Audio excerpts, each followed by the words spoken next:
Mesdames et messieurs, bonjour. Bienvenue à votre émission Un jour, un lieu. Aujourd'hui, nous sommes dans les locaux de l'hôpital de district de Borodogo, précisément dans le service de gynécologie obstétrique et médecine de la reproduction. Exceptionnellement, nous avons été autorisés à filmer cet univers. Durant une semaine, nous avons côtoyé gynécologues, sages-femmes, en somme le personnel soignant qui se bat au quotidien pour offrir des soins de qualité aux femmes, que ce soit pour des problèmes gynécologiques ou obstétricaux. Nous avons vécu les urgences face à un personnel déterminé. Si aider une femme à accoucher et lui rendre son bébé est un instant de joie intense pour cette équipe, sachez également qu'elle vit des moments pénibles lorsqu'une femme arrive avec un bébé vivant dans le ventre et doit repartir avec un enfant mort pour enterrer. Ou encore lorsque la femme elle-même succombe en donnant naissance. Pourquoi cette persistance de décès maternel? Quels sont les défis majeurs à relever par cet hôpital? Vous aurez les réponses dans ce documentaire que je vous invite à suivre.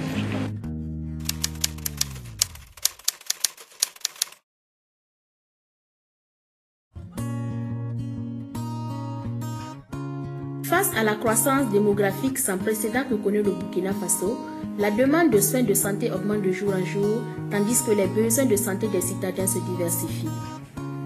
Du coup, le système de santé doit non seulement prendre en charge les maladies infectieuses et les pathologies chroniques dites émergentes, mais aussi offrir des soins obstétricaux et néonataux d'urgence de qualité. Afin de faire face à ces défis majeurs auxquels Ouagadougou, la capitale, est confrontée ces dernières années, 3 autres centres hospitaliers universitaires verront le jour en plus de l'hôpital Yalgado-Ouedraogo. L'hôpital de district de Borodogo, le dernier lieu des CHU de Ouagadougou, a été créé en 2016 en phagocytant le centre médical avec antenne chirurgicale du secteur 30. Il est dirigé depuis novembre 2016 par Diane Kaboré, administrateur des hôpitaux et des services de santé. Le premier service, la pédiatrie, a ouvert ses portes en 2017. À ce jour, 22 services sur les 24 prévus sont fonctionnels.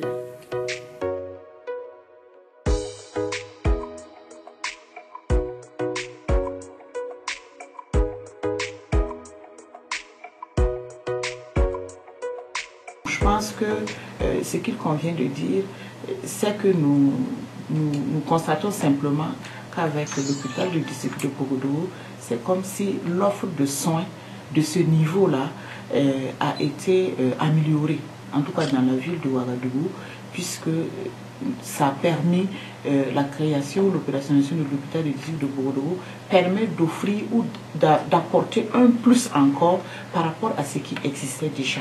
Donc nous venons compléter judicieusement l'offre de soins qui était déjà créée au profit des populations dans la ville de Ouaga et même pour l'ensemble du pays. Le service de gynécologie obstétrique et médecine de la reproduction, dirigé par le professeur Charlemagne Ouedraogo, l'homme des grands défis, est l'un des services phares de cet hôpital. Alors, le service de gynécologie obstétrique de l'hôpital de district de Borodogo est réparti géographiquement sur 2 sites.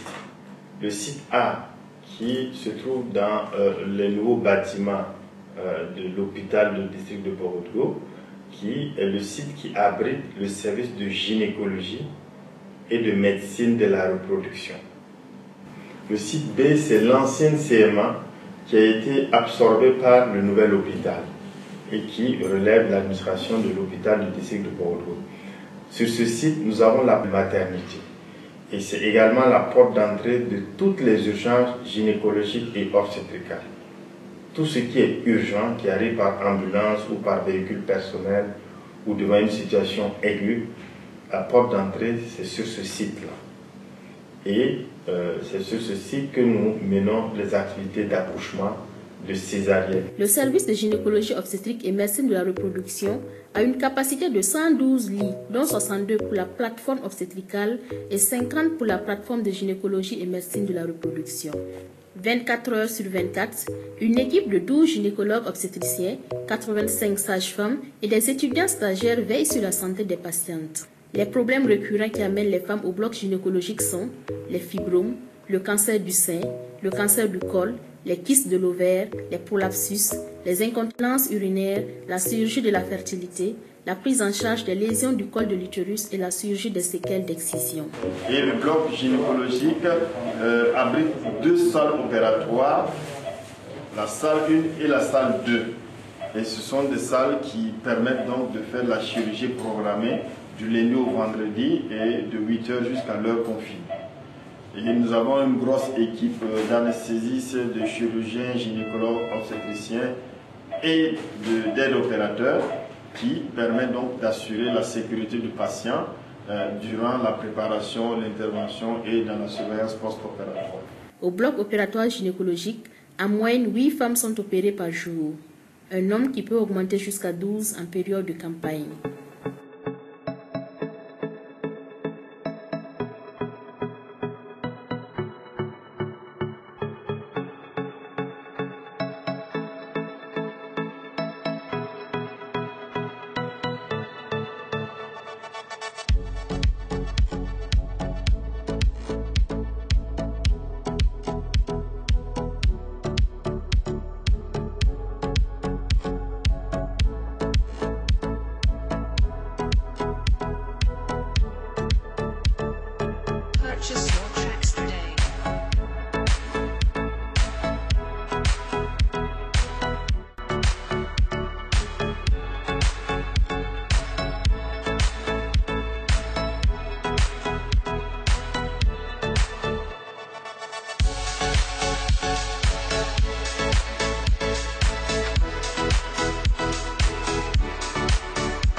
Et c'est l'une des pathologies les plus fréquentes qui occupent nos blocs opératoires au quotidien du lundi au vendredi.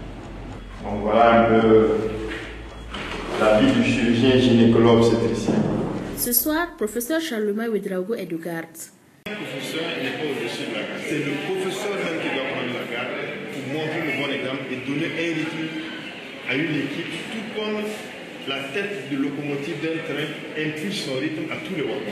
Pendant la garde, nous recevons plusieurs types de malades. Nous recevons des femmes, des parturientes, c'est-à-dire des femmes qui doivent accoucher. Nous recevons des femmes enceintes et malades. Et nous recevons aussi des femmes chez qui la grossesse cause vraiment des problèmes et qui méritent une prise en charge très rapide. Les efforts de management sont bien appréciés par les patientes et accompagnants. On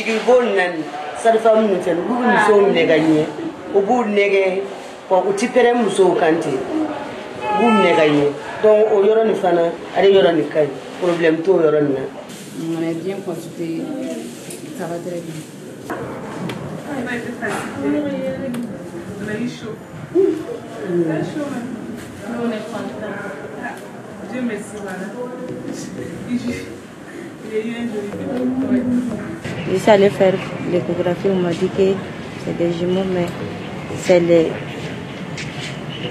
Je ne sais pas comment expliquer ça. Les enfants sont assis. Donc ils ont dit que c'était obligé de faire l'opération. On l'a suivi thérapie pendant 2 jours. Maintenant ça va. Ça va très bien. Merci Dieu. Mais vraiment on a beaucoup prié pour ça aussi. On rend grâce à Dieu. On nous a bien accueillis, donc ça s'est très bien passé. Donc j'étais très contente. Toutefois, les difficultés ne manquent pas. Le problème de place reste la difficulté majeure du moment à la maternité. Quand on est venu ici, on a fait le césarienne, tout en salle d'observation, et on a la place aussi. Donc c'était 8 heures d'observation, on a eu 6 heures. Donc nous avons mis ici en Ici aussi, on doit partir demain, parce qu'il n'y a pas la place. Je suis avec le bébé, mais il est toujours en salle de rien. Et j'attends toujours. Et le bébé, il est là. Je pense bien. Oui, il va bien. Mais le comble, c'est qu'il n'y a pas de place, il n'y a pas de lit. Nous sommes dehors. À même le soir. Si la maman sort, c'est comme ça. Le service de la maternité se bat autant qu'il peut pour offrir des soins de qualité aux patientes. Le staff matinal, qui se tient du lundi au vendredi, permet de passer en revue l'ensemble des activités du service depuis les 24 heures écoulées. C'est l'occasion pour que chacun donne son point de vue afin que l'équipe puisse aboutir à une solution pour chaque patiente. C'est le minimum du SAF. On ne peut pas venir en staff avec des points. On doit venir en staff avec intensité de la contraction utérine 60 mm de mercure, 50 mm de mercure. Après, je regarde sur le monitoring. Et je peux même dessiner l'amplitude et puis sur le dossier, je dessine l'amplitude et je donne la puissance de la contraction utérine. Et puis, on avance. C'est clair et net. Le service de maternité connaît un taux d'accouchement élevé en plus des urgences qui se présentent au personnel. Pour ce qui concerne les statistiques en matière d'accouchement, c'est en train de monter là. Ça monte à un rythme qui nous inquiète. Nous avons en moyenne 600 accouchements par mois. 600 accouchements par mois, puisque c'est un hôpital de référence, donc c'est les cas difficiles qui nous parviennent. On est venu ici parce qu'on a été référé, puisque c'était une grossesse à risque. Donc il fallait que la grossesse soit suivie par un gynécologue. Donc vous avez en urgence 300 femmes qui rentrent au bloc opératoire chaque mois. Nous menons la politique gouvernementale qui est la gratuité donc, des accouchements et des complications de la grossesse et de l'accouchement. Donc nous recevons tout le monde.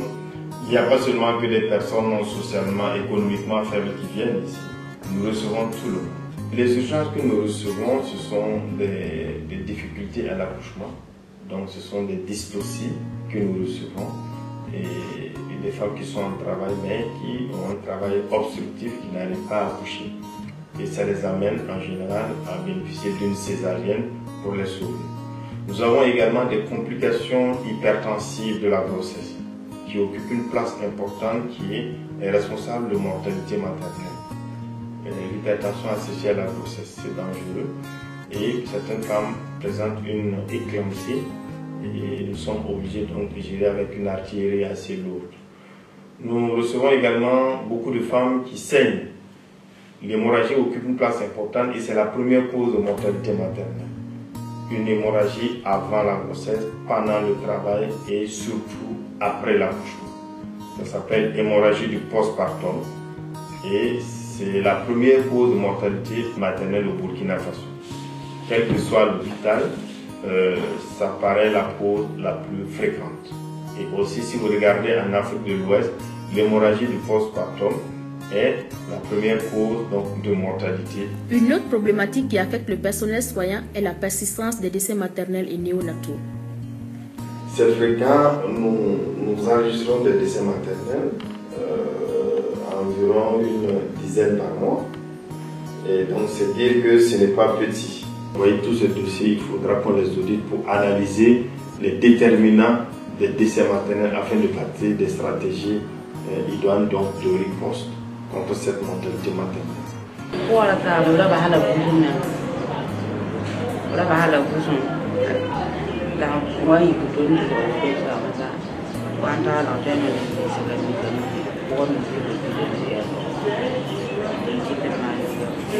Beaucoup de femmes arrivent tardivement.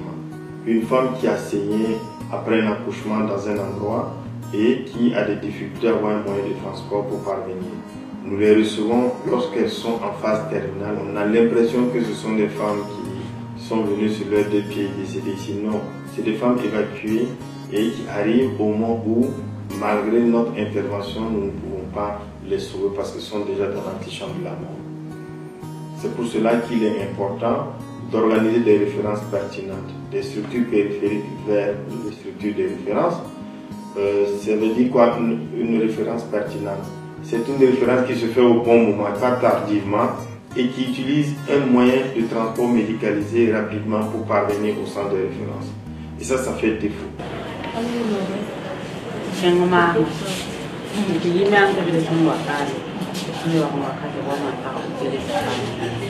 Au niveau de la maternité, nous gérons plus les décès, les morts-nés, frères, les morts-nés macérés, les décès néonataux précoces.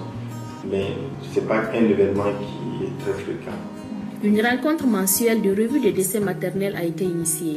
Il s'agit d'analyser a posteriori les cas de décès maternels afin de bâtir les stratégies de prévention de décès futurs. Si on avait fait des examens sur la prise en charge d'emblée des lésions au bloc, on aurait évité la poursuite des saignements. Le personnel de l'hôpital de district de Pogodogo est conscient des défis à relever. De façon cruciale et prioritaire pour nous, à cette étape, parce que vous avez compris que nous sommes réorganisés. Il y a toujours peut-être des insuffisances, on travaille au quotidien à les améliorer. Mais la question prioritaire de ce moment, c'est la disponibilité du médicament. C'est surtout ça qui est le défi à nous présenter. Comment nous pouvons travailler de sorte que dans la prise en charge convenable de la mère, du nouveau-né et de l'enfant, comment travailler à ce que le médicament soit disponible. C'est vrai que ça va être très difficile qu'on dise 0 rupture sur 12 mois de travail, mais c'est comment nous travaillons à minimiser véritablement les ruptures de médicaments. Et justement, quand nous parlons gratuité, souvent le goulot qui transparaît de la mise en œuvre, c'est, je pense, la rupture des produits de santé de façon globale, c'est-à-dire le médicament et les consommants médicaux qui accompagnent ou qui sont injectés dans la prise en charge des parturientes et des nouveau-nés. Il faut une amélioration de la condition de travail. Voilà, ça veut dire que quand tu reçois une patiente, tout ce dont tu as besoin pour sa prise en charge, que ce soit vraiment disponible. Que la sage-femme n'ait pas recours à un niveau supérieur, tu veux examiner la femme, tu veux un mètre ruban, il n'y en a pas, tu veux un stéto, il n'y en a pas. Il faut vraiment qu'on ait tout ce qu'il nous faut pour la prise en charge des patients.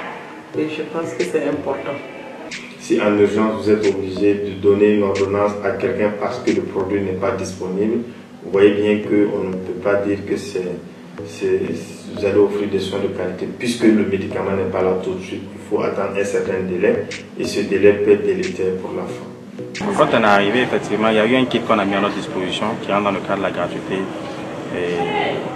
des soins et en ce qui concerne les femmes en grossesse ou des femmes qui viennent d'accoucher. Voilà. Mais maintenant, il faut reconnaître qu'il y a eu des ordonnances qui ne se trouvaient pas, dont les médicaments ne se trouvaient pas effectivement dans le dépôt et on était obligé d'aller acheter de nous-mêmes.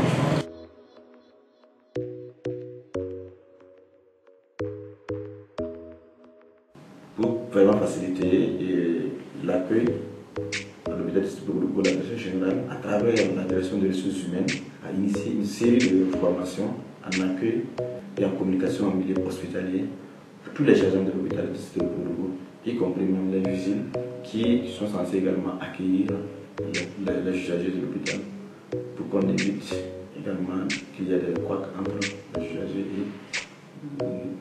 et les vigiles. Alors, ce que je souhaite au niveau des agents de santé,